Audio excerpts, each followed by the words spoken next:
ठाणे पालघर जिल्हा मध्यवर्ती सहकारी बँकेच्या निवडणुकीच्या मतदानाला आता आजपासून सकाळपासून सुरुवात झालेली आहे। आपण बघत असाल आज अंबरनाथ असू द्यात बदलापूर असू द्यात जवळपास 331 मतदार जे आहेत ते नोंदणीकृत मतदार आहेत आणि यापैकी जवळपास 60% मतदान अंबरनाथ तालुक्यातून झालं असल्याची आकडेवारी जी आहे ती आतापर्यंत समोर येते। जवळपास आपण बघत असाल तर 11:15ची वेळ झालेली आहे आणि 60% मतदान आतापर्यंत झालेलं आहे आणि चांगल्या मतदारांचा प्रतिसाद जो आहे तो असलेला पाहायला मिळतोय। या पूर्ण निवडणुकीमध्ये ठाणे असू द्यात पालघर असू द्यात या जिल्ह्यांमधून जवळपास 4058 मतदार जे आहेत ते नोंदणीकृत मतदार असल्याचे पाहायला मिळतात। यामध्ये विविध सहकारी संस्था ज्या आहेत त्या संस्थेमधले मतदार जे असतात ते आपल्याला पाहायला मिळतात। दोन्ही बाजूला आपण बघत असाल तर बूथ लागलेले पाहायला मिळतात। एकीकडे सहकार पॅनलचा बूथ आहे तर दुसरीकडे परिवर्तन पॅनलचा बूथ असलेला आपल्याला बघायला मिळतोय। महत्वाचं म्हणजे ही निवडणूक बघायला गेलं तर अगदी प्रतिष्ठेची निवडणूक मानली जाते। यामागचं कारण म्हणजे प्रतिष्ठेच्या निवडणुकीमध्ये भाजपा वर्सेस भाजपा असं जणू काही चित्र असलेलं आपल्याला बघायला मिळतं। यामागचं कारण म्हणजे सहकार पॅनलचं प्रतिनिधित्व कोण करतंय तर किसन कथोरे जे मुरबाड विधानसभेचे आमदार आहेत ते करतात, तर परिवर्तन पॅनलचं प्रतिनिधित्व भाजपाचे प्रदेशाध्यक्ष रवींद्र चव्हाण तसेच कपिल पाटील यांच्या माध्यमातून या पॅनलचं प्रतिनिधित्व जे आहे ते या ठिकाणी केलं जात आहे। त्यामुळे एकंदरीत प्रतिष्ठेची ही लढत असलेली आपल्याला पाहायला मिळतात। याच निवडणुकीचा निकाल सुद्धा उद्या जाहीर होणार आहे। जवळपास 21 एकंदरीत विविध सभासद आहेत त्यांची निवड खरं तर या माध्यमातून केली जाणार आहे। यामध्ये जवळपास आपण बघायला गेलो तर अंबरनाथ मधून 331, अंबरनाथ बदलापूर मधून 331 एवढे मतदार जे आहेत ते आज मतदान करणार आहेत। भिवंडी मधून 224 मतदार आहेत, कल्याण मधून सर्वाधिक म्हणजे 509 इतके मतदार आहेत, तर मुरबाड मधून 237, शहापूर मधून 377, ठाणे जिल्ह्यातून एकंदरीत 645, तर वसई मधून सुद्धा सर्वाधिक म्हणजे 1211 एवढे मतदार या ठिकाणी असलेले आपल्याला पाहायला मिळतात। एकूण 4058 मतदार जे आहेत ते या ठिकाणी या मतदान जे आहेत ते करणार आहेत। यामध्ये सेवा असू द्यात, हाऊसिंग असू द्यात किंवा पतपेढी असू द्यात, यामधले वेगवेगळे मतदार जे आहेत ते त्यांचा मतदानाचा हक्क जो आहे तो आज बजावताना आपल्याला बघायला मिळणार आहे।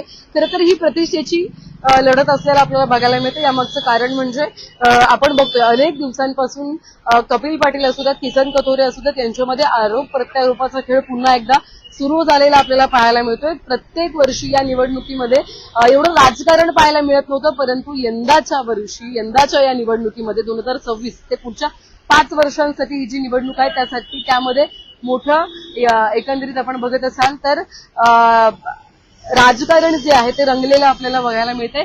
रवींद्र चव्हाणांनी या निवडणुकीचं जी काही धुरा आहे ती दिली आहे ती म्हणजे कपिल पाटील यांच्यावरती आणि बदलापूर शहरात सुद्धा त्यांनी अनेक लोकप्रतिनिधी नगरसेवकांसोबत एक बैठक सुद्धा घेतली, परंतु गेल्या अनेक वर्षांपासून किसन कथोरे यांचं वर्चस्व सीडीसीसी या बँकेवरती या निवडणुकीमध्ये असलेलं पाहायला मिळते। त्यामुळे यंदा सुद्धा त्यांनी स्वतःचं प्रतिनिधित्व करायचं ठरवलेलं आहे आणि त्यांनी त्यांचा पॅनल जो आहे तो सहकार पॅनलच्या माध्यमातून या ठिकाणी उभा केलेला आपल्याला पाहायला मिळतो। त्यामधून आपण बघत असाल अनेकांची बिनविरोध आतापर्यंत निवड झालेली आहे।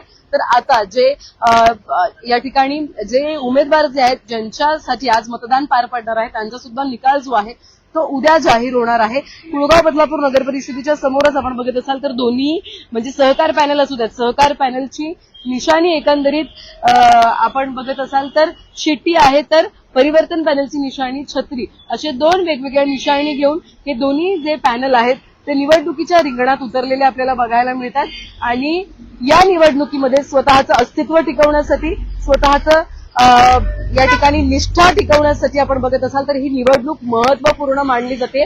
पुन्हा एकदा भाजपाचे दोन मोठे नेते एकमेकांना समोर उभे ठाकले आहेत।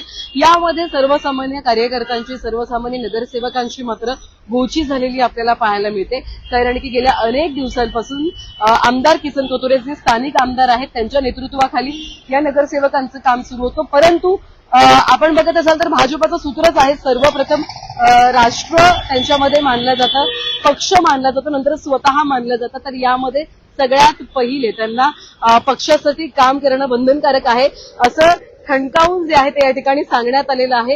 हे सांगत असताना एकंदरीत हे जे काही नगरसेवक आहेत त्यांनी ऐन निवडणुकीच्या 1 दिवसापूर्वी काम केलं ते म्हणजे परिवर्तन पॅनलचं आणि त्या संदर्भातले जे काही व्हिडिओज आहेत ते सुद्धा आपण सोशल मीडियावरती पाहिले.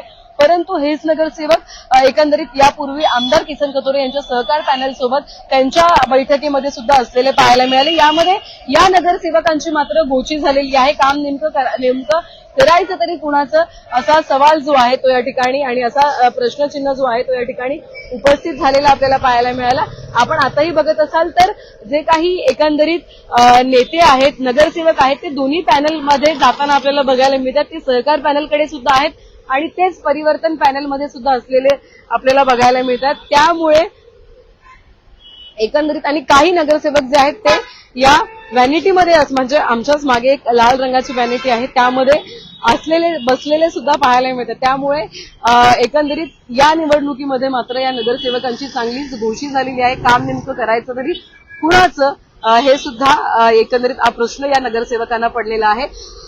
यामध्ये प्रदेशाध्यक्ष रवींद्र चव्हाण यांनी ठणकावून सांगितलेलं आहे जर पक्षाशी गद्दारी केली तर गाठ माझ्याशी असणार आहे असं त्यांनी या बैठकीमध्ये सांगितलं असल्याचं सुद्धा सूत्रांच्या माहितीकडून समोर आलेलं आहे. त्यामुळे आता संबंधित नगरसेवक लोकप्रतिनिधी पक्षासाठी काम करतात किंवा की एकंदरीत आमदार किसन कथोरे यांच्या सहकार पॅनल सोबत जातात हे सुद्धा पाहणं एकंदरीत महत्वाचं ठरणार आहे. उद्या निकाल लागणार आहे. हा निकाल नेमका कुणाच्या बाजूने लागतो कुणाचं पारडं जड ठरतं तुम्हाला काय वाटतं आतापर्यंत एकंदरीत काय चित्र या निवडणुकीत पाहायला मिळणार आहे तुमच्या प्रतिक्रिया कॉमेंट करून नक्की कळवा.